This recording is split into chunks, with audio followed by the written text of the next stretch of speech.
Hello, my name is Bailey Kaufman, and today I'll be discussing animal testing. My audience here is right there.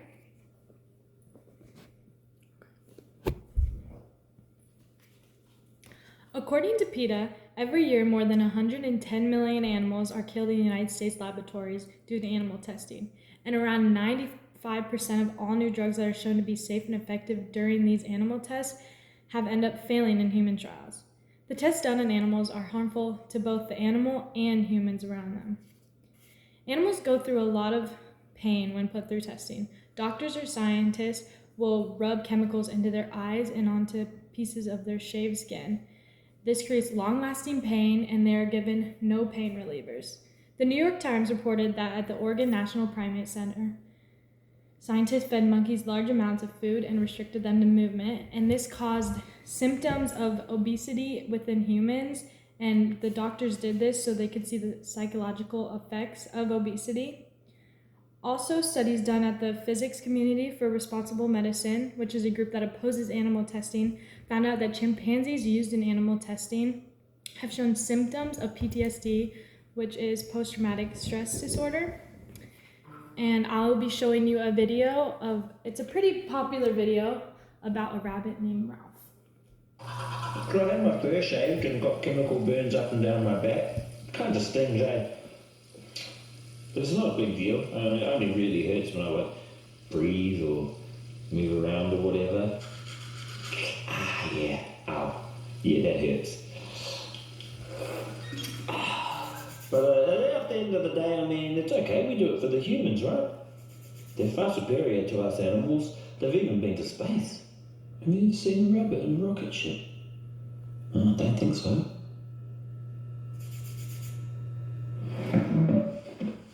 Point is, I'm not a space bunny.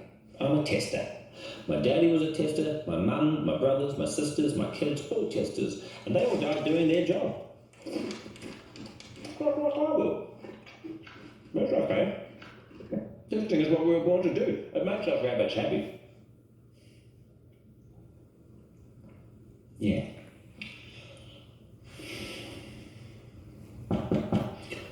Oh, can I get to work?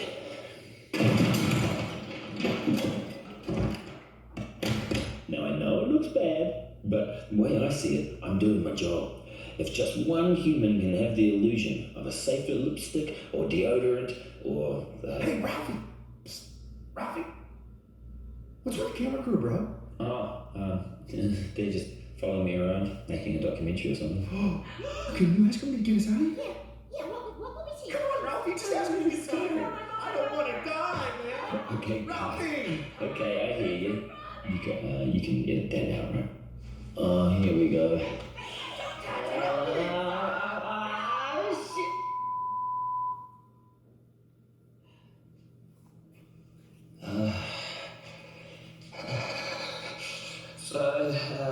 So in closing, I'd just like to say that... Sorry, Ralph. We're over here. Can you turn around? Oh, sorry. That's all right. Is this better? Yeah. Carry on, mate. Okay, so yeah, I'd just like to say to everyone out there still buying animal-tested cosmetics like eyeliner, shampoo, sunscreen, pretty much everything in your bathroom. Well, without you and countries that allow animal testing, I'd be out of a job. I'd be on the streets. Well, not the streets, more like a field, I guess. Like a normal rabbit. But hey,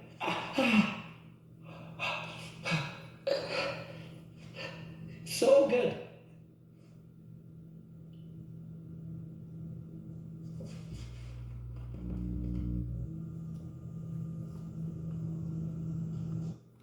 As you can see from the video, Ralph thought it was his duty and his job to be tested and to test all the products so that humans who quote unquote were better could live a better life.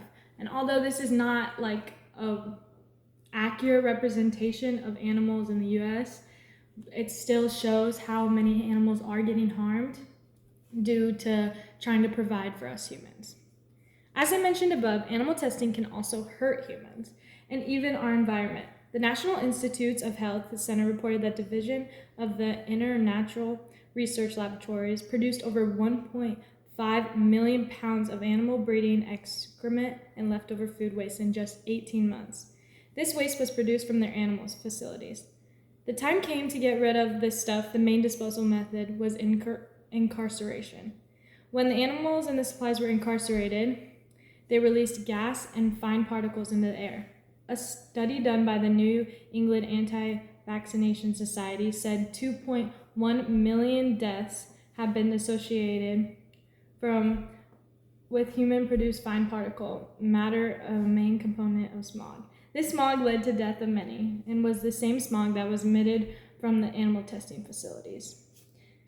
Animal testing also hurts humans mentally. An interview done with Norma Graves, who was an ex-microbiologist, spoke about how when she worked in labs and in hospitals where they had animal testing facilities, she often felt that a lot of the other people she worked with did not care about the animals, and she started to feel pain and she felt emotional about the way that the animals were getting treated and how they were affected.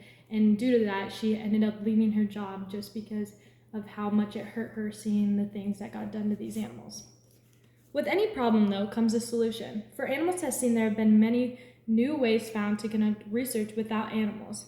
And these methods have also become more reliable in the results. Researchers have found new methods, including human tissue and cells, and then computer models.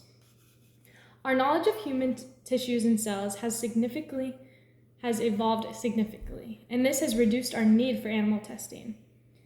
Cruelty Free International discusses how every type of human or animal cell can be grown in the lab, so animal testing isn't as necessary. Human cells have been used to create the trailblazing invention called organs on a chip. Organs on chips have been able to create lungs, intestines, livers, etc., and then doctors and scientists will all use these to study new diseases and test drugs. Many famous institutions have even started using these organs on the chip. Scientists have even been able to develop the 3D tissue models that mimic the structure and functions of human tissues. These models provide relevant data on human biology. And with both of these things, they've also shown more reliability, and it's just showing that we don't even need animal testing as much nowadays because we have all these new inventions with high-tech equipment and people who are really smart being able to do all the tests and it just working out better. And with those tests comes less harm to both humans and animals, so everyone's benefiting. Similarly, new models have been made that include many advantages over testing, making it a valuable tool in research and drug development. The results from these tests have been proven to be more reliable than the ones that come from animals.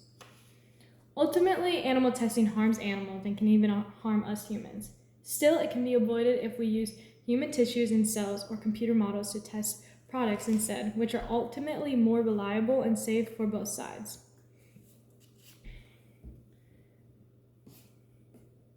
I want to urge you all to take a stand against animal testing. Go out and support organizations that replacement testing methods you can choose to buy cruelty-free products and educate the people around you about the moral and logical issues surrounding animal testing. Some things may be hard for the regular person to achieve, but doing small things like researching and buying a product to see if it's cruelty-free can even reduce the demand for products that do use animal testing. These companies will probably see how a lot of their products aren't getting bought and how the products that are getting bought are non-animal tested. They'll hopefully decide to change their ways, which will ultimately lead to less animal testing.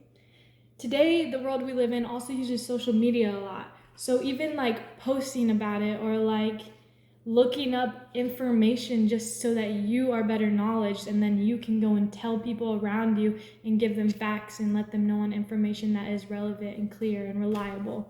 It can even help. Lastly, even learning more on the topic of animal testing itself. To really get rid of the problem, we need more than just one person to stand up. If we all work together, we can push for a future where no animals have to be harmed for the purpose of research.